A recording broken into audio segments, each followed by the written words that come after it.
El siguiente espacio es un programa de opinión. Clasificación A, apto para todo público.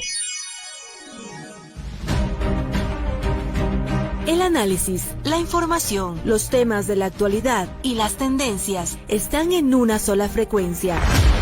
Frecuencia Política. Frecuencia Política. En tu radio, en tu compu, en tu celu, en tu tablet, aquí por la señal de Pichincha Universal. Comenzamos. Buenas tardes con todos y con todas. Decimos también siempre buenos días, buenas noches a la hora que usted se conecte y desde donde lo haga. Bienvenidos a Frecuencia Política. Mi nombre es Pavel Muñoz y aquí este miércoles 24 de noviembre haciendo una nueva emisión de Frecuencia Política por la radio de los pichinchanos y las pichinchanas. Usted nos puede seguir en radio a través de la 95.3 de FM para Quito, 94.5 para el resto de la provincia de Pichincha, particularmente sus cantones del noroccidente de esta hermosa provincia, la provincia de Pichincha, donde se encuentra la capital de la República, Quito, y desde donde emitimos Frecuencia Política. Debo confesarles que por razones de fuerza mayor estamos haciendo Frecuencia Política, hemos grabado Frecuencia Política hoy día martes para su transmisión el día de mañana miércoles, y señalo esto porque hace no mucho tuvimos un susto significativo los quiteños y las quiteñas porque nos enfrentamos a un sismo digamos que se sintió fuertecito en la capital. Si uno sigue la cuenta del Instituto Geofísico, el reporte más reciente es que el sismo se da el 23 de noviembre, efectivamente, a las 11:03 de la mañana, tiene una magnitud de 4.60, una profundidad de 12,20 kilómetros y estuvo cerquita de Mangahuantac. Esto es cerca de Puembo, aquí en el Distrito Metropolitano de Quito. Recuerde usted que el Distrito Metropolitano de Quito tiene 33 parroquias rurales, una de ellas es Puembo, y ahí o alrededor de Puembo, aproximadamente a unos 11 kilómetros de la capital de la República, se da el epicentro de este sismo. Fuerte susto para los quiteños y quiteñas. No tan grande como el susto que estamos teniendo en materia económica ante el peligro de que pueda ser aprobado una ley que ya hemos comentado en este programa es absolutamente perjudicial para los bolsillos de las clases medias de nuestro país. Se busca el incremento del impuesto a la renta, se consagran un conjunto de si ustedes quieren, facilidades, incentivos o directamente beneficios a las élites económicas de nuestro país. No tiene ningún sentido la eliminación de la ley de herencia, como lo comentamos en su momento, salvo que no sea para beneficiar a los hijos de los grandes herederos o a los grandes herederos, ¿no es cierto?, que son hijos de grandes fortunas. Está el tema de la regularización de activos en el exterior, ¿no es cierto?, que ya vemos que puede tener una dedicatoria, particularmente a quienes en su momento sacaron la plata del Ecuador sin, responder a sus obligaciones tributarias. Hoy quedarían perdonados para siempre de esas fallas y esas faltas al Estado ecuatoriano. Una contribución que se le pide al patrimonios superiores de $1 millón para personas, de $4 millones para arriba a las empresas, pero que es paradójico porque en este mismo momento estamos con un precio de petróleo alto. Para el día de hoy, martes, el precio del petróleo marcó $78 por barril, el WTI, eso significa más o menos $75 para el caso ecuatoriano. Nosotros siempre tenemos una penalización de $3-4 por barril de crudo, tomando como marcador el WTI. Tenemos, y es increíble, ¿no? El gobierno lanza así con bombos y platillos la noticia de que ha alcanzado un récord histórico de reservas en el exterior, pero esto es como más o menos cuando el hijo le dice a su padre: hijo, te tengo una mala noticia, este año tampoco vas a poder estudiar, pero la buena noticia es que mi cuenta de ahorros ha crecido o que mi cuenta corriente ha crecido. Es decir, vemos cómo caen el cumplimiento de las obligaciones del Estado en materias de salud y educación, pero claro, estamos absolutamente felices porque hoy tenemos bien gorda la cuenta de las reservas internacionales afuera y no plata puesta para la producción y la liquidez que necesita la economía ecuatoriana. Este es en el contexto en el que estamos, así que el día de hoy, miércoles, hay el debate de esta ley, el segundo debate. Se estima que la votación podría ser el día viernes y ahí sabremos qué es lo que pasa. Me parece que con claridad hay 3 escenarios sobre la mesa. El uno es que se apruebe la ley como fue enviada por el Ejecutivo. Modificaciones, poquísimas. Modificaciones, yo diría que mediocres modificaciones, porque al final se ha impuesto la tesis del Ejecutivo. Entiendo que habrá mucha gente muy decepcionada porque fue invitada a plantear su voz, a hacer escuchar su demanda y al final del día, ¿no es cierto?, le dijeron muchas gracias, por aquí entró y por aquí salió. No hay ninguna, digamos, recuperación de las expectativas de esos distintos sectores. Primer escenario, entonces, que se apruebe la ley como fue enviada por el gobierno, con las poquísimas modificaciones que se han hecho en el debate legislativo. Segunda, que se apruebe un proyecto de minoría, un informe de minoría que fue presentado por Carlos Víctor Zambrano, el asambleísta que representa a la Revolución Ciudadana en la Comisión de Desarrollo Económico. Y tercera alternativa, que también es válida, democrática y legítima, es que se archive este proyecto de ley, y eso seguramente sucederá con los votos de los asambleístas el día viernes de esta semana. Nosotros hemos escogido para hablar hoy el tema de la crisis carcelaria. Hace pocos días, en una entrevista que me hicieron en un medio, en otro medio de la capital, señalaba yo que el país está enfermo. Y el país está enfermo, contaminado de odio, ¿sí? Y esto lo vemos, y el virus que nos provocó eso no fue el coronavirus, fue el morenovirus. Morenovirus le enfermó a la sociedad ecuatoriana de odio, de revanchismo, del famoso tema de la descorreización, según él dijo, y al final, insisto, lo que terminaron es generando una sociedad donde la política se ha convertido en un ajuste de cuentas. Eso es muy doloroso. Pero es más doloroso aún cuando el siguiente síntoma de la enfermedad provocada por el morenovirus es el terror, porque en la conjunción, en la suma de odio y terror puede estar la fórmula del desastre de la sociedad ecuatoriana, y esto no lo podemos permitir. Por eso hemos invitado el día de hoy a Carolina Andrade a conversar con nosotros. Carolina Andrade Quevedo, ella es y tiene una maestría en Ciencias Políticas con especialización en Asuntos Públicos de la Universidad de Asuntos Públicos en la Sorbona, París, nada más y nada menos. Tiene 10 años de experiencia en liderazgo en seguridad pública y del Estado. Ha trabajado en temas de inteligencia estratégica y últimamente ha sido consultora del Sistema de Naciones Unidas sobre temas de paz, integración regional y seguridad internacional. Y hoy está juntando el tema de la seguridad con el tema del cambio climático o la acción climática. Esta es nuestra invitada del día de hoy. Yo le pido que por favor se quede en nuestro segmento de Dialogando con, y como siempre, el saludo a ustedes por estar con nosotros, a nuestro equipo de producción liderado por Luqui Ganchala, y está usted en Frecuencia Política. Vamos con nuestro segmento Dialogando con. Los protagonistas de la información aquí en nuestra cabina, en Frecuencia Política. Dialogando con. Habíamos presentado ya a nuestra invitada, estamos contentos de tener a Carolina Andrade con nosotros. Ella maneja los temas de seguridad pública, los temas de inteligencia estratégica, es conocedora del ámbito de la seguridad, a pesar de que últimamente viene colaborando más con el Sistema de Naciones Unidas. Ya nos contará ella un poquito de eso, pero digamos, le ha venido siguiendo también el rastro el tema de la crisis carcelaria. Lo decíamos en nuestra nota introductoria, Carolina, y te cuento, siento que el país desde hace algún tiempo está enfermo, y esa primera manifestación, esa primera, digamos, patología social se expresa, por ejemplo, en el odio que de alguna u otra manera se emana desde algunos actores y sectores políticos, pero me preocupa mucho desde hace aproximadamente 2 meses, Carolina, que empezamos a ver algunas encuestas donde el tema de seguridad, digamos, despunta, y en este momento se convierte en una gran preocupación para nosotros. Si no estoy mal, la penúltima encuesta que vi sobre este tema señalaba que 76%, esto es casi 8 de cada 10 ecuatorianos y ecuatorianas, había tenido en los últimos 15 días, me parece que decía la pregunta, algún evento donde había sido amenazada, había tenido algún conato, ¿no es cierto?, con la delincuencia, llamemos así, con temas de inseguridad, robo, ¿no es cierto?, conocía de alguien de su entorno cercano que esto había sucedido. Digo esto, Carolina, para entrar en materia y hacerte una primera pregunta de carácter general. En realidad trataré de ir como de lo general a lo específico, sí topar evidentemente el tema carcelario, sus particularidades, pero antes me voy con este tema.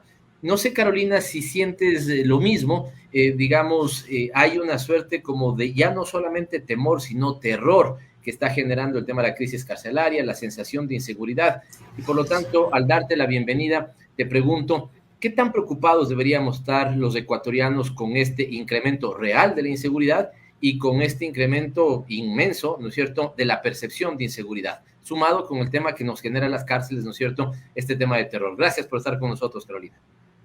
Muchísimas gracias, Pavel, gracias por la invitación, un saludo a toda la audiencia. Creo que sí, ha mencionado puntos muy puntuales, específicos y estratégicos en lo que está sucediendo. No se trata de argumentos políticos, lo que estamos viviendo los ecuatorianos es una realidad. Creo que la información y los datos muestran la evidencia real. Estamos viviendo el año 2001, va a ser el año más violento de los últimos 8 años en el histórico que tenemos en cuanto a lo que se relaciona a tasa de homicidios por cada 100.000 habitantes. Un aumento de más del 186.4% en comparación a 2017. Y recordemos que más de... dices, ¿no? Este 2021. Exactamente. Este 2021, a octubre, que tenía los últimos datos que había podido revisar en cuanto a homicidios por cada 100.000 habitantes, vamos a ser el año más violento de los últimos 8 años, con un aumento del 186% en comparación al año 2017. El nivel que estábamos en 2017, que ya lo voy a revisar exactamente, me parece que era 5.8 homicidios por cada 100.000 habitantes. Y la mitad de estos se dan con armas de fuego. Ahí estamos hablando de un tema, primero, que vemos que inició no solamente con lo que estamos viendo ya ahorita en una explosión fuerte de las masacres carcelarias, estamos viendo que viene desde un tema sostenido desde 2017, que no se ha tomado los correctivos para evitar que esto siga con una curva creciente hasta la actualidad. O sea, siempre las políticas de seguridad son eficientes cuando actuamos en la prevención, no cuando actuamos en la reacción. De hecho, no deberíamos tener políticas de seguridad si nuestras políticas económicas y sociales fueran las adecuadas, y no necesitaríamos tener una política reactiva al desespero y tratando de buscar e inventar soluciones desde el agua tibia.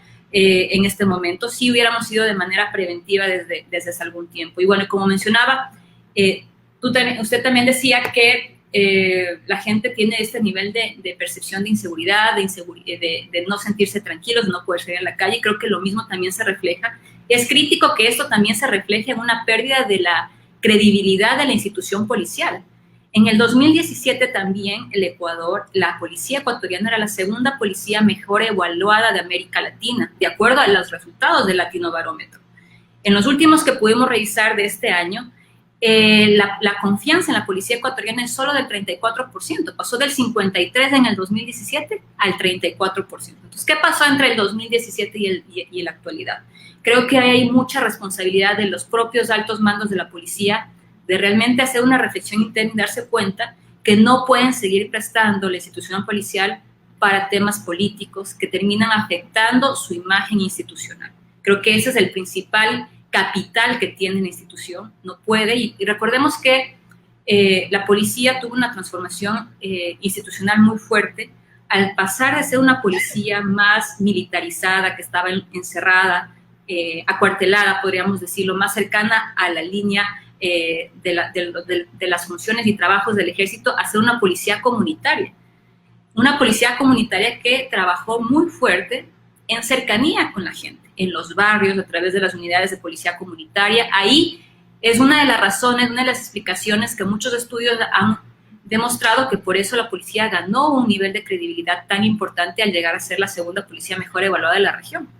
Ahora, Carolina, antes de entrar a este tema donde ya vemos elementos específicos, me acabas de decir, y si tú estás de acuerdo, yo totalmente de acuerdo, de tú, por favor, aquí en Dialogando con, es la necesidad de que nuestros invitados se sientan a gusto, de que el público que nos sigue se sienta a gusto, así que, por favor, si tú estás de acuerdo, de tú yo me siento muy cómodo. Te decía, Carolina, entonces que me dejas preocupado, y me dejas preocupado porque en alguna medida mi percepción también está empatando con lo que está pasando con los datos reales. Dices esta frase que termina siendo lapidaria, ¿no? El año 2021 será el año más violento de los últimos 8 años. Pero, Carolina, quisiera ver si podemos desagregar un poco en qué nomás consiste esa violencia. Tú ya nos hablaste, ¿no es cierto?, de eventos de inseguridad, muchos de ellos, o al menos la mitad, dices, con armas de fuego, pero ¿qué tipo de violencia nomás está detrás? Porque también recuerda que hemos tenido una violencia doméstica que no ha podido ser parada, los femicidios, ¿no es cierto?, que de alguna u otra manera en algún momento se plantearon como que iba a haber una política de gobierno de Moreno, que jamás la hubo, ni inversión tampoco para tener un sistema de protección desde lo local que operara. Tenemos eso, entonces es violencia contra las mujeres, es femicidio, es el tema de delincuencia, es el tema de asaltos, debo decirte que yo lo viví en carne propia hace aproximadamente 3 semanas, un mes. Con mi hijo pequeño de 8 años, ¿no es cierto? Fui amenazado con un puñal para que entregara mi celular. Cuando fui a hacer el cambio del famoso chip de los celulares, ¿no es cierto? Me decía, esto era un sábado que yo fui en la mañana y era el tercero en llegar y me decía, yo solamente, la persona que me atendía a 8 personas ayer. Es decir, tienes un tema, ¿no es cierto?, de violencia por todo lado, e incluida la violencia política, la violencia simbólica. ¿Qué más está detrás de ese año más violento que lastimosamente ya lo tenemos en el 2021?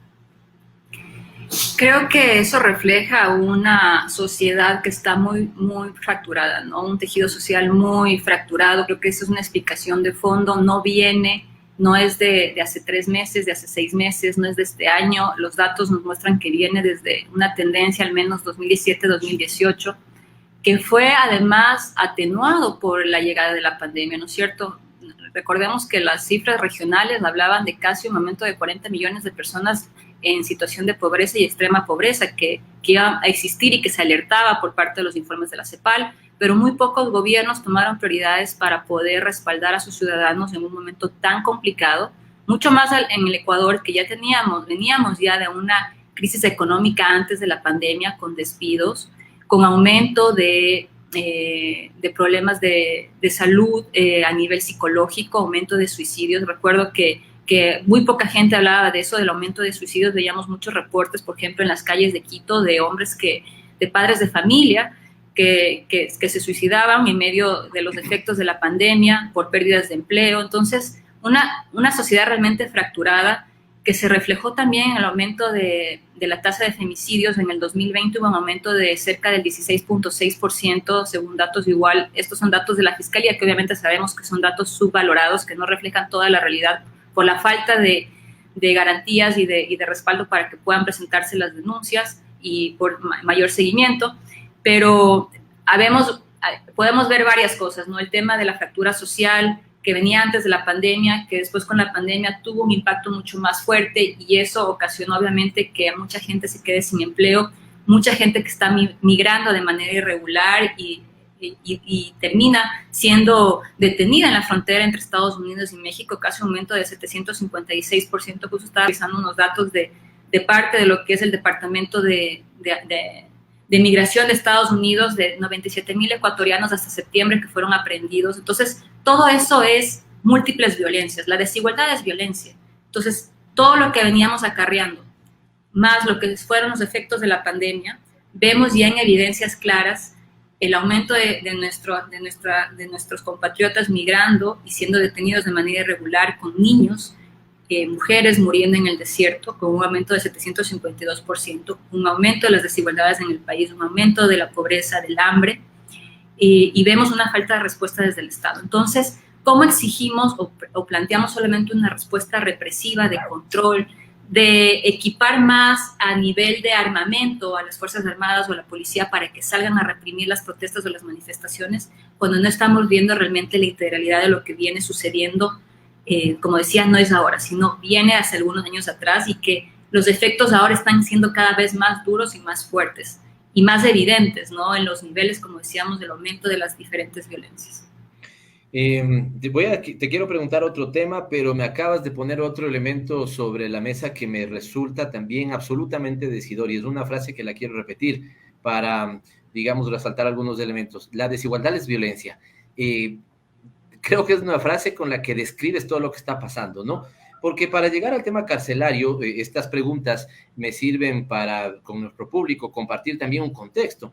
Y es un contexto, no sé si tú coincides con eso, yo lo he llamado un contexto enrarecido, ¿no? O cuando te escucho, estoy pensando que los sociólogos tenemos un concepto, que es el concepto de anomia, para esa falta de principios que sean organizadores y cohesionadores de la sociedad.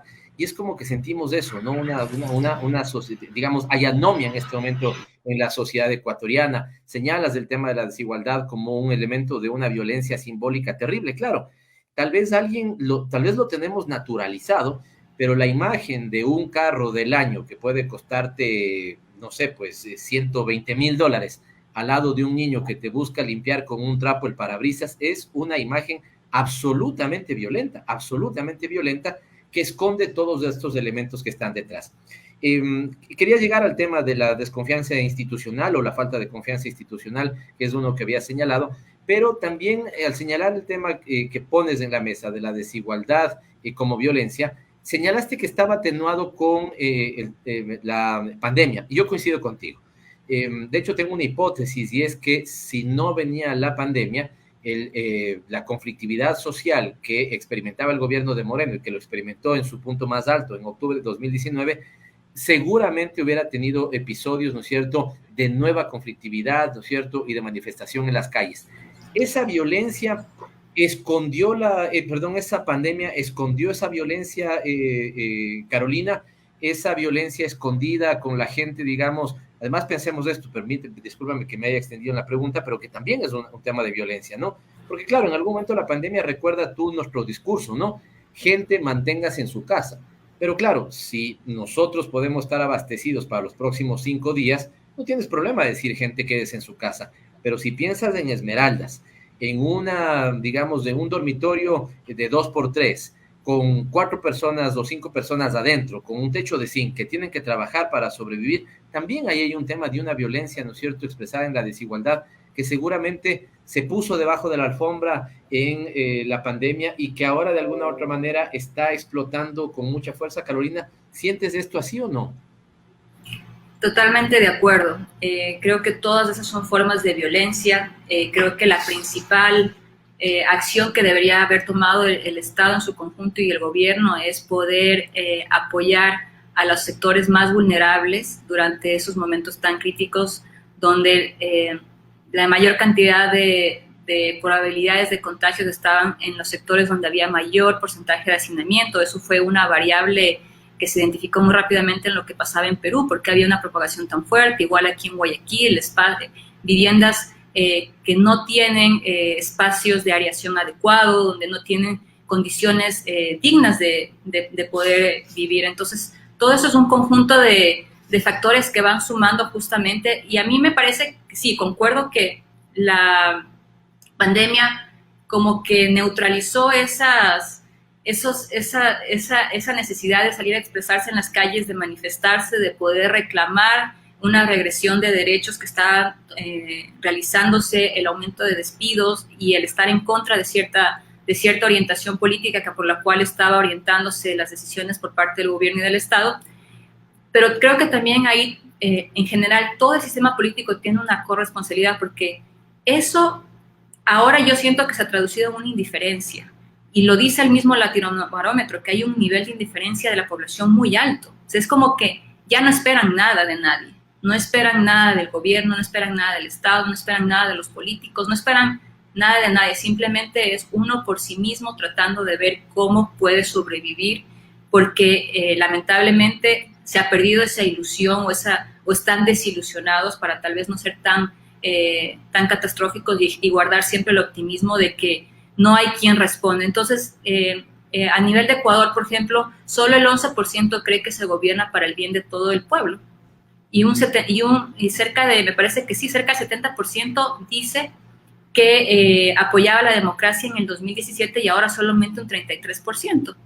Entonces, a veces vemos estos resultados y tal vez ahí vamos entendiendo qué es lo que está pasando, por qué el electorado responde así en países como Chile, que decimos por qué la gente no está a favor de democracias representativas que tal vez ya son modelos que no responden a las necesidades de la gente o que ya no generan ningún tipo de ilusión o adherencia, ¿no? Y seguimos jugando en el mismo sistema de partidos de democracia representativa que ya no está respondiendo, y ahí aprovechan las ultraderechas para engañar, confundir y usar el miedo. Voy a ir a mi primera pausa, o a la única pausa que tenemos al menos en el segmento Dialogando Con, pero quiero rescatar algunos elementos muy interesantes que ha señalado Carolina Andrade en la conversación que estamos teniendo. Hemos querido conversar con ella y vamos a conversar, ya viene nuestra segunda parte más larga con más preguntas sobre los temas específicos de seguridad, crisis carcelaria. Pero me parecía importante hacer este contexto para darnos cuenta que no son temas aislados, que están vinculados con, Carolina señalaba, un proceso de desinstitucionalización, al menos notorio desde el 2017, un proceso de deterioro de las condiciones de vida, también particularmente desde ese periodo, y Carolina puso un indicador que proviene de una encuesta que se llama Latinobarómetro, se hace en todos los países de América Latina y mide percepciones. Y Carolina dice que hoy los ecuatorianos, solo el 11% dice que el gobierno gobierna, valga la redundancia, para el pueblo, para las grandes mayorías. Carolina, si no me falla la memoria, en el 2014, 2013, ese mismo indicador fue 71, 72% al revés. Es decir, la gente ahí decía en el Ecuador que sentían que el gobierno, en ese caso el gobierno de la Revolución Ciudadana, 72% opinaban que gobierna para los intereses de las grandes mayorías. Fíjate el giro esto, y cierro, Carolina, si quieres alguna impresión, bienvenida, simplemente que sea puntual para podernos ir a nuestra primera pausa, pero te decía que esto lo he querido poner para decir lo que alguna gente que es especialista en encuestas señala en este momento. Si miras en el largo plazo, en el año 1999 y 2000 fueron los indicadores más bajos de ánimo y confianza ciudadana. La gente no creía que estaba mal, creía que en el futuro las cosas van a estar peor, no creía en ninguna institución, se sentía de alguna u otra manera, si tú quieres, deprimida socialmente, y hoy vuelven esos indicadores, algunos dicen con mucha más gravedad. Así que esto también está entre las percepciones de los ecuatorianos. Sentimos que no estamos bien, sentimos que mañana vamos a estar, muchos dicen igual o peor, y hay una especie de enrarecimiento en la sociedad, insisto, Carolina, que se agrava con el tema ciudadano. ¿Alguna apreciación que quieras sobre esto? Hacemos un corte y volvemos con los temas más específicos de nuestra charla. Sí, creo que ahí tenemos muchos desafíos por delante en poder dar nuevas respuestas, porque el mundo no es igual al que era antes del COVID. Creo que hay grandes desafíos para el sistema político.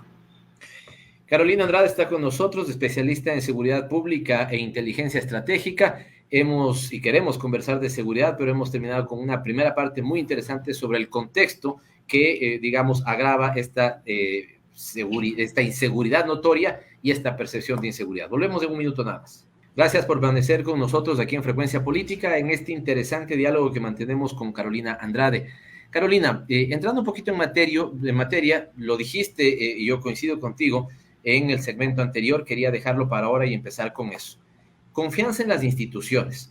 Así como te decía que en ese 99-2000 la gente no creía en nadie, en este momento la credibilidad de las instituciones está toda por el piso.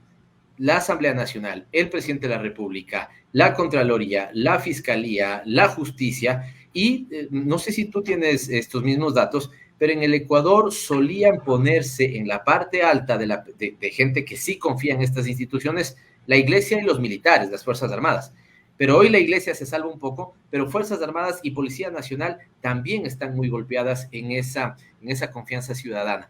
Señalaste algo de una policía, coincido contigo, yo trabajé muy de cerca el dibujo de la estructura territorial del Estado, y tal vez donde mejor funcionó la idea de que se ejecute política pública lo más cercano al ciudadano es desde la Policía Nacional, ¿no es cierto?, en la nueva concepción de seguridad. Bien lo decías, una policía de carácter más comunitario, se definieron distritos, circuitos, subcircuitos, incluso, Carolina, entiendo que tú conoces estas particularidades, ¿no es cierto? En algún momento se pensaba que un espacio territorial esté determinado por la capacidad de respuesta que tenga una patrulla a un evento de inseguridad, digamos. Y todo fue botado a la basura, ¿no es cierto?, por un gobierno que se dedicó, él sostiene, a descorrizar, pero detrás de esta descorrización hubo innumerables retrocesos institucionales, uno de ellos en las entidades de seguridad. Totalmente, hay una desinstitucionalización del sector seguridad.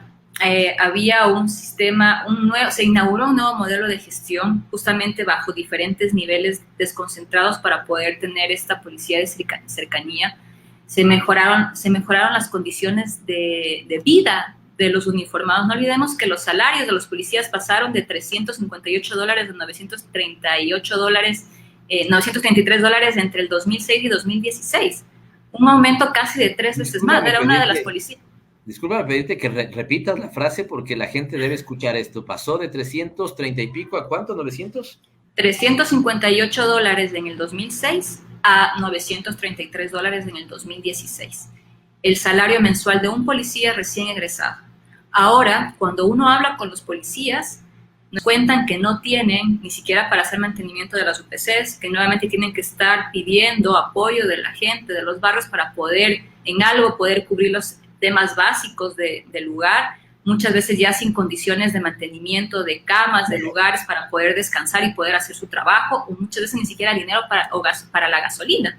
No olvidemos que hay muchos municipios que han presentado como algo, como una gran obra, el poder entregar gasolina a los patrulleros de la policía para que puedan hacer su trabajo. Entonces, ahí vemos una total, vemos cómo el Estado le da la espalda a elementos fundamentales y esenciales, no ahora.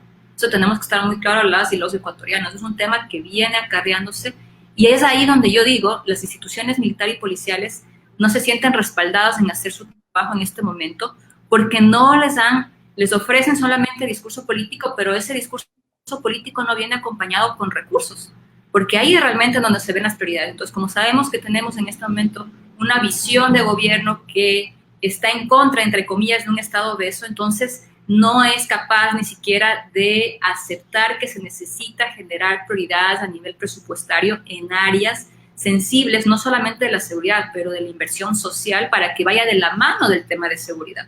Porque si no, la policía sola no puede hacer todo el trabajo si sabe que aumenta la desigualdad, la pobreza, el hambre y la delincuencia común no para. Entonces creo que eso es un tema que está ahí. También recordaba, por ejemplo, que todo lo que tiene que ver alrededor de mejorar la infraestructura de lo que es Policía Nacional, de lo que es también el haber construido un sistema nacional de inteligencia donde se articule el trabajo de todos los subsistemas de inteligencia. En este momento hemos regresado nuevamente a una competencia entre inteligencia militar y policial.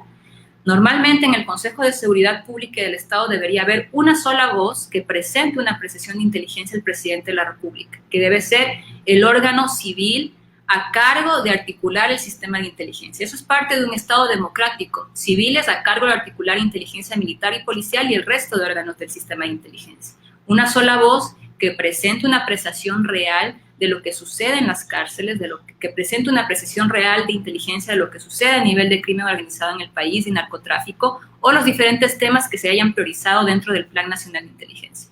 Pero en la realidad lo que vemos ahora es una competencia. Solamente en el listado de los convocados a las reuniones del Consejo de Seguridad, no nos olvidemos que el presidente Lazo, su primer día supuestamente convocó una reunión del Consejo de Seguridad Pública porque había dado como prioridad número 1 la seguridad.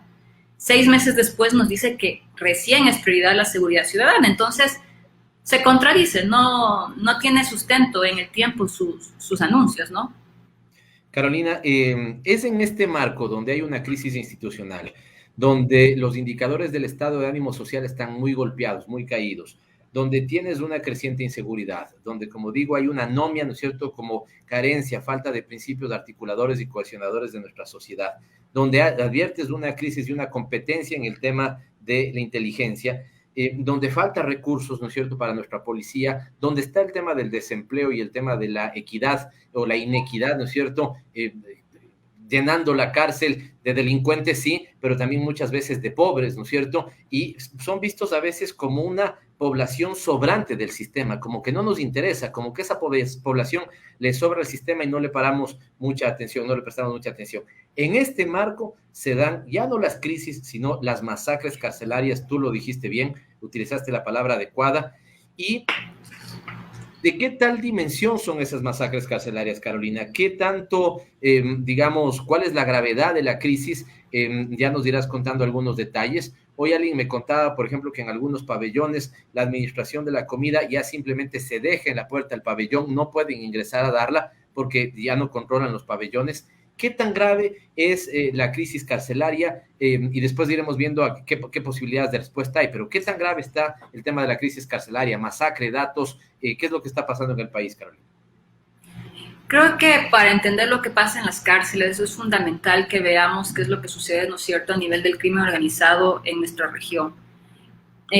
Hasta el 2017, Colombia aumentó en 250% los cultivos ilícitos de coca. Entonces, tenemos más cultivos y lamentablemente las autoridades actuales celebran tener más incautaciones, pero ahí hay un tema que no cuadra, ¿no es cierto? Obviamente vamos a tener más incautaciones porque tenemos un aumento histórico de cultivos que ni siquiera es comparable a los años donde estaba Pablo Escobar en los años 90.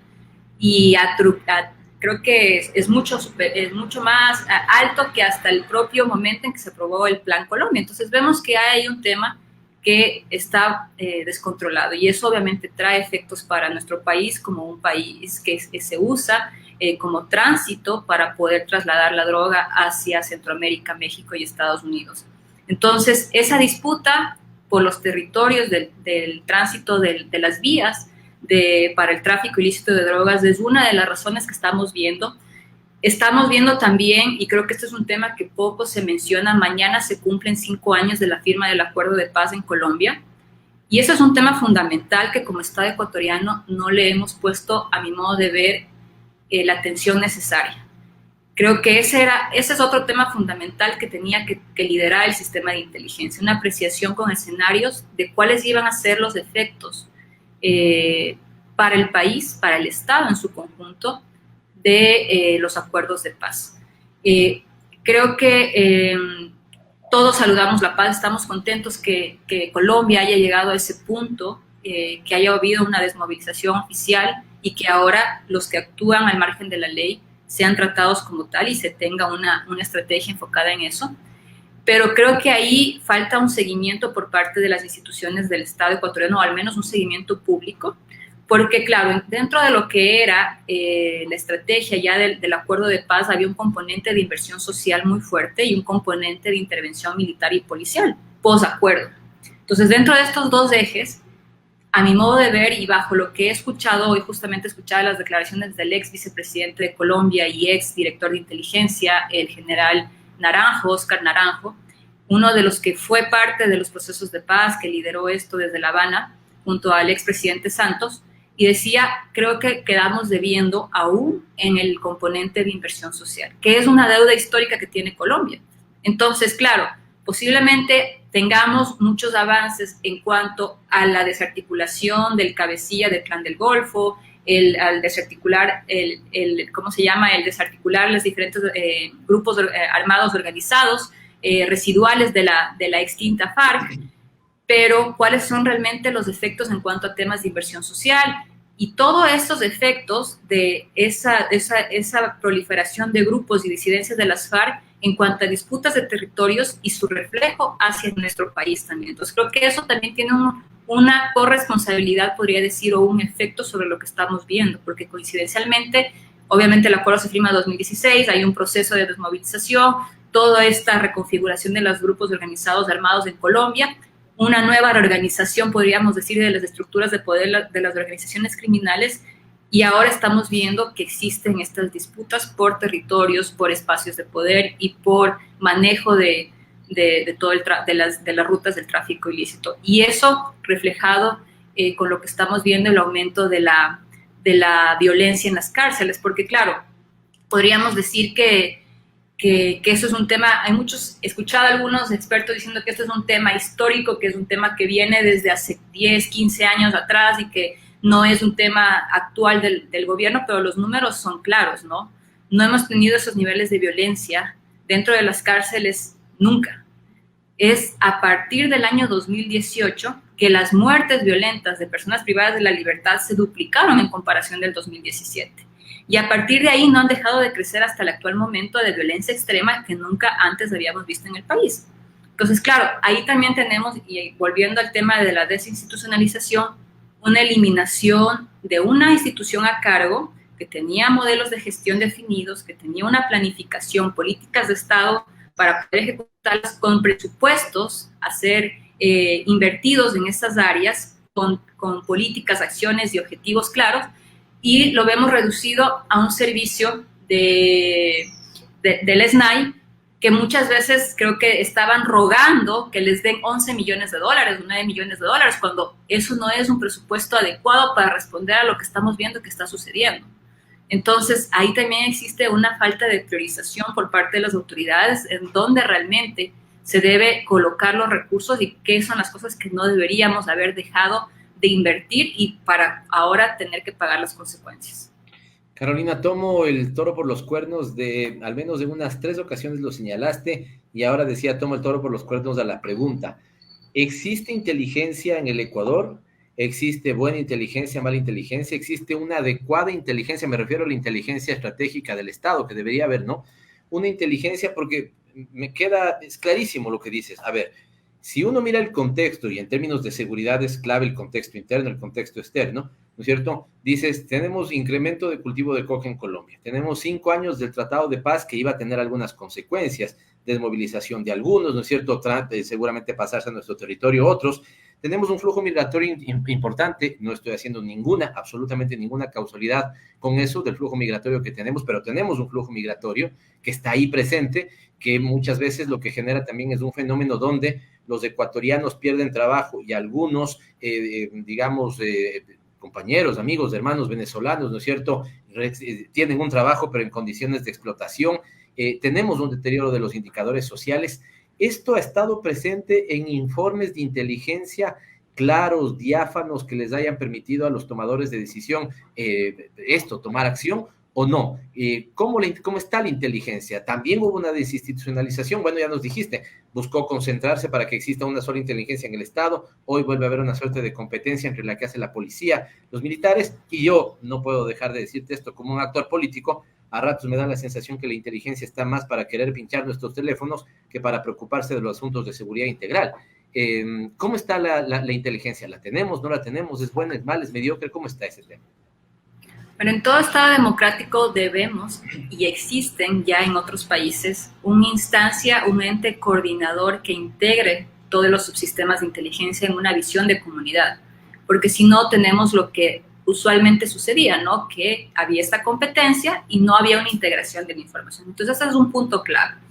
Al haber desmantelado ese espacio y haber restado capacidad humana, de infraestructura tecnológica y presupuestaria, obviamente se observa una institución débil que probablemente tiene ciertas capacidades reducidas a nivel tecnológico que ahora probablemente ni siquiera saben cómo utilizarlas. Y aparte de eso, tenemos a los subsistemas compitiendo por notoriedad, por llegar con alguna información al presidente de la República, en el mejor de los casos, y tal vez para satisfacer no objetivos de seguridad integral, sino otro tipo de objetivos. Entonces ahí tenemos un primer tema, la ausencia de un plan nacional de inteligencia que les dé prioridades, porque aquí es importante, y me gustaría ser un poco pedagógica en este sentido, porque muy poco se habla sobre este tema. Policía y Fuerzas Armadas normalmente están enfocadas en inteligencia táctica operativa. Permanentemente, tanto el G2 como la Dirección General de Inteligencia de la Policía están levantando información alrededor de sus planes de búsqueda de información en los ámbitos de sus competencias y responsabilidades. Están levantando información y están procesando esa información. Pero ¿cómo podemos que el presidente o los ministros tomen decisiones? Es produciendo inteligencia estratégica para el más alto nivel. ¿Y cómo debería generarse eso? Articulando la información y pudiendo presentarla en una precisión estratégica de Estado que muestra realmente la situación de los fenómenos, los posibles escenarios y las recomendaciones para la toma de decisiones. Entonces, en muchos casos, sí, hay gente que nos puede decir, yo en el 2010 hice un informe sobre que iba a aumentar la delincuencia organizada en el Ecuador los próximos 10 años. Bueno, sí, era una tendencia, digamos, que se podía observar en el tiempo. El tema era por qué razones, cuáles eran esas causas estructurales e integrales, qué es lo que iba a motivar, qué elementos iban a influir y cómo el Estado podía estar preparado para evitar eso. A mi modo de ver, una de las formas de estar preparados para eso era poder generar suficiente priorización en cuanto a temas de inversión en zonas vulnerables de frontera, porque creo que vivimos años de años repitiendo que vamos a hacer un plan nacional de desarrollo a nivel fronterizo que pueda generar mayor espacios productivos y zonas de trabajo, y al final no vemos que esa situación cambie lamentablemente en nuestras poblaciones de frontera, que son las más afectadas y las más sensibles.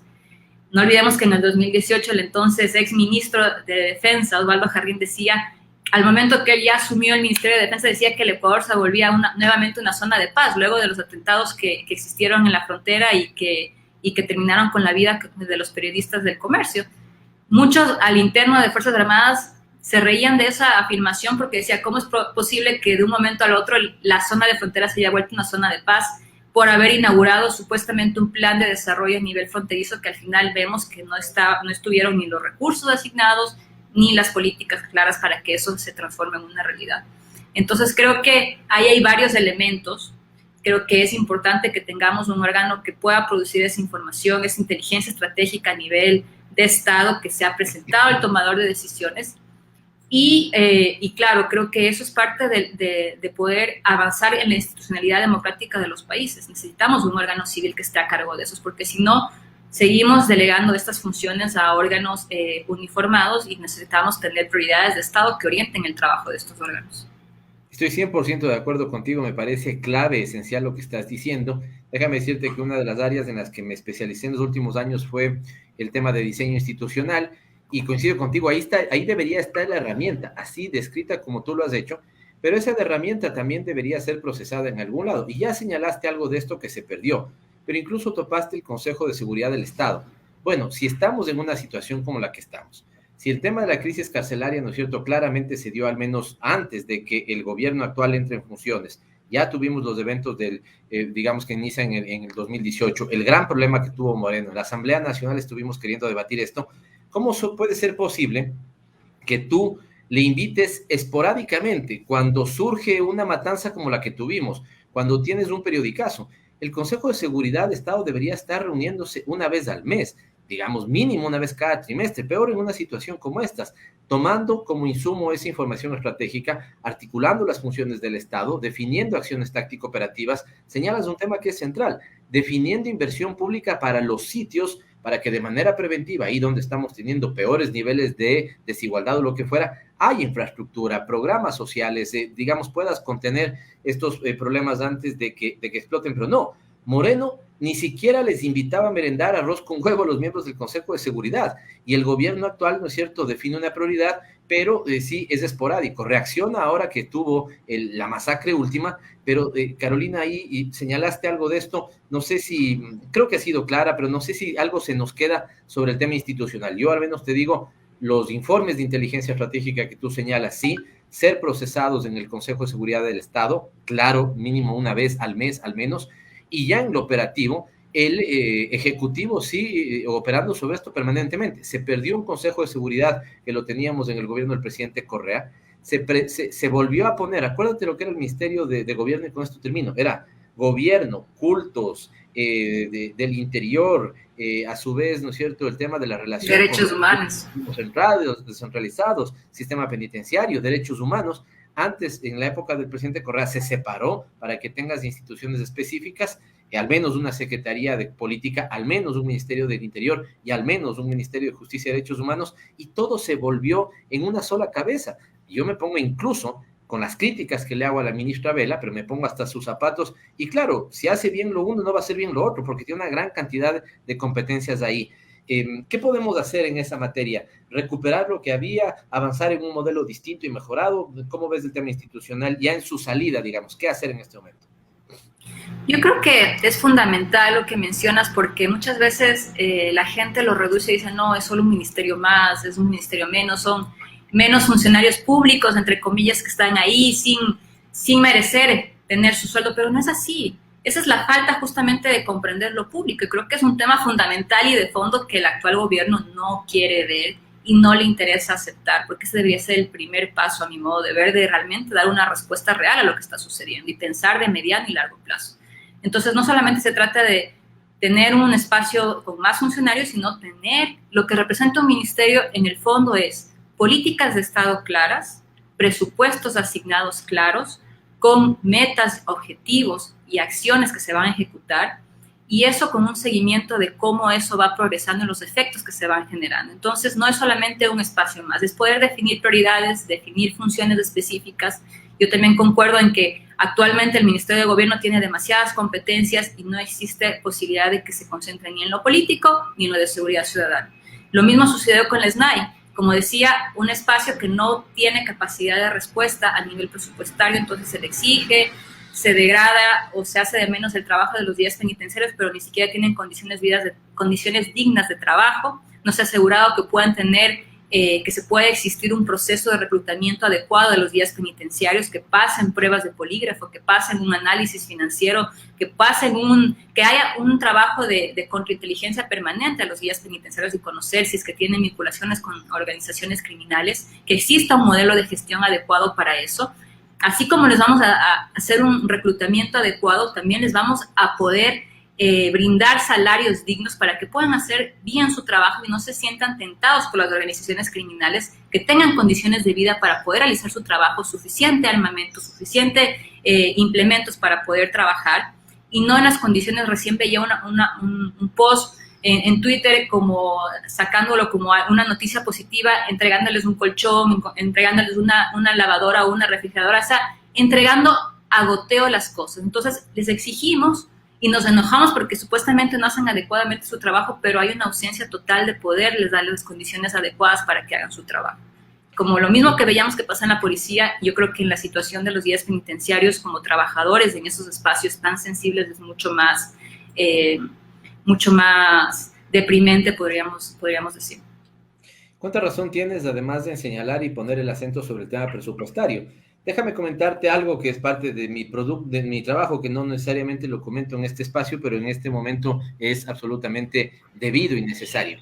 La semana anterior en la Asamblea Nacional se aprobó el informe sobre los eventos de inseguridad que se dieron en los últimos meses en el país, las masacres carcelarias. No alcanzó a analizar esa comisión la última masacre, que fue, de la envergadura que todos conocemos, y al final se llegó a tener un informe. En la resolución, es decir, ya cuando el Pleno debate, delibera y toma decisiones, pedí que se ponga el tema del presupuesto. Porque, Carolina, no podrías tú decir, ¿no es cierto?, tengo un problema de estas dimensiones y les voy a dar $1,000 de presupuesto. Eso significa que estás ya, digamos, siendo groseros con la dimensión del problema. Pero la izquierda democrática, los aliados del gobierno que terminan siendo Pachacuti y el propio gobierno, rogándonos que no topemos el tema del presupuesto en el tema de la resolución. Es decir, ¿cómo puede ser? Y aquí me viene cuando tú dijiste aceptar el problema, casi que me vino la figura del alcoholismo, ¿no? Mientras tú no aceptes el problema, no vas a encontrar la solución. Y si no quieren aceptar que el problema pasa por este elemento de poner los recursos necesarios para un buen sistema de rehabilitación social, lo que tú dices es absolutamente cierto. Y cierro con esto. Espero que sea mentira, espero que haya sido una exageración, pero me comentaban el otro día que alguien había dicho esto, ¿no? Me están ofreciendo la dirección de la cárcel de una ciudad, particularmente la de Esmeraldas, ¿sí? No quiero aceptar porque es un trabajo muy riesgoso, pero me dicen que por fuera la gente busca y llega a tener hasta $10,000 mensuales, ¿no es cierto? Porque, digamos, con un salario bajo, sucumben a los elementos de corrupción que la mafia está ahí, pues al final te pagarán para pasar un mejor colchón, una televisión. Ya vimos, ¿no es cierto?, las escenas en la penitenciaría del Litoral. Es increíble. Entonces, está absolutamente podrido ahí el sistema. ¿Se puede hacer algo con ese sistema? ¿Hay que resetearlo de nuevo, Carolina?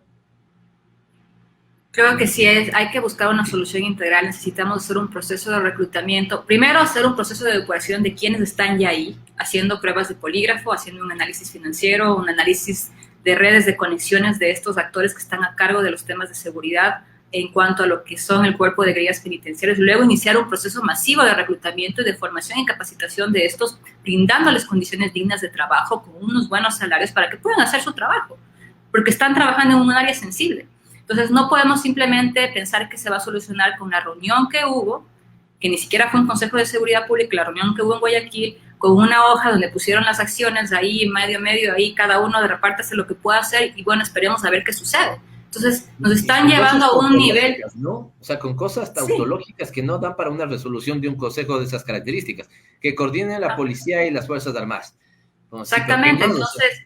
Y ni siquiera es un Consejo de Seguridad Pública, porque no fue convocado de esa forma, y simplemente todo buscan una respuesta en que hay un vacío legal. Entonces, cuando buscamos que las respuestas están en los temas de vacíos legales, es porque no son capaces de dar respuestas efectivas con lo que ya está ahí, ya se ha demostrado que se puede dar con evidencias y datos que sí se puede construir una seguridad integral en el país, pero con un esfuerzo desde todos los sectores involucrados. Y aquí solamente también, antes de que terminemos, me gustaría llamar la atención, probablemente durante los siguientes días, 2 semanas, el gobierno anuncie la implementación de este famoso Plan Ecuador, porque ya lo dijo Juan Carlos Holguín, que estaban muy inspirados en lo que fue el Plan Colombia. Entonces creo que ese es otro tema que deberíamos tener muy en el radar. ¿Qué es lo que piensan colocar en este Plan Ecuador? Porque a mi modo de ver, si no son capaces de construir un Plan Nacional de Desarrollo, dudo mucho que estén en la capacidad de tener un plan Ecuador para poderlo ejecutar y luchar contra el narcotráfico y la delincuencia organizada. Creo que el país necesita prioridades y creo que primero necesitamos un plan de desarrollo adecuado con recursos que puedan responder con este plan de desarrollo para brindarle dignidad y vida digna a las y los ecuatorianos.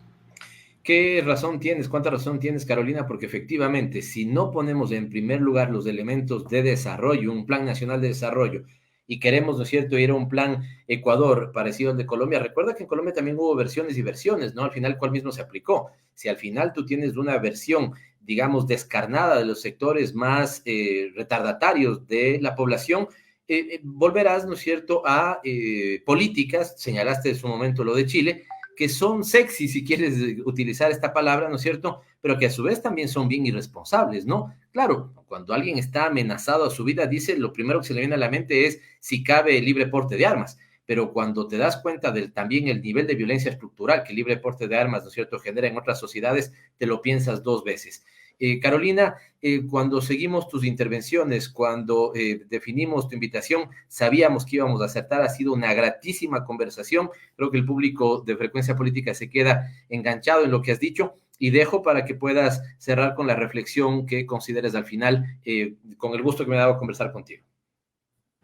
Creo que necesitamos tomar decisiones no solamente en el sector seguridad, sino a nivel de Estado, guiadas realmente en base a la evidencia, a los datos, a lo que sucede, y dejar atrás el revanchismo político, porque si no nos va a pasar muchas facturas, no solamente en nuestra inseguridad, en la percepción de inseguridad o la inseguridad que vive el país en general, sino realmente en temas tan importantes a nivel social y el futuro de los niños, que mencionábamos, que ahora vemos más niños en las calles, etcétera, y eso creo que no queremos para nuestras futuras generaciones, y creo que eso es fundamental, que tomemos decisiones y políticas de Estado y dejar atrás el revanchismo político para tratar de ocultar de alguna forma lo que está sucediendo.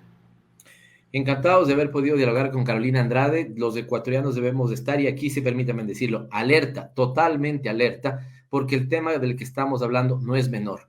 Una sociedad que le suma el terror al odio va a generar, ¿no es cierto?, una bomba molotov, la fórmula del desastre, y esto no se puede permitir. Colombia sabe cuándo empezó su violencia estructural, nunca sabrá cuándo va a terminar. México sabe cuándo empezó, ¿no es cierto?, el terror de Estado, sobre todo en la zona norte. Nunca sabrá cuándo terminará. Ecuador no puede darse el lujo, ¿no es cierto?, de permitir que la fecha del terror político, de la violencia como mecanismo estructural de nuestra sociedad inicie. Así que este es un, digamos, llamado de atención a todos los ecuatorianos y todas las ecuatorianas para que enfrentemos este tema con decisión, con mucha sabiduría, porque no podemos darnos el lujo de que suceda en el Ecuador. Ya está sucediendo, pero que no se agrave como lo ha hecho en otras partes del mundo. Gracias, Carolina, te abrazo, te agradezco mucho por haber estado con nosotros. Y con nosotros hasta el próximo miércoles, donde nos volveremos a ver aquí a las 18 horas en Frecuencia Política por Radio Pichincha. Chau, chau. Gracias por acompañarnos. Aquí termina Frecuencia Política. Hasta la próxima semana.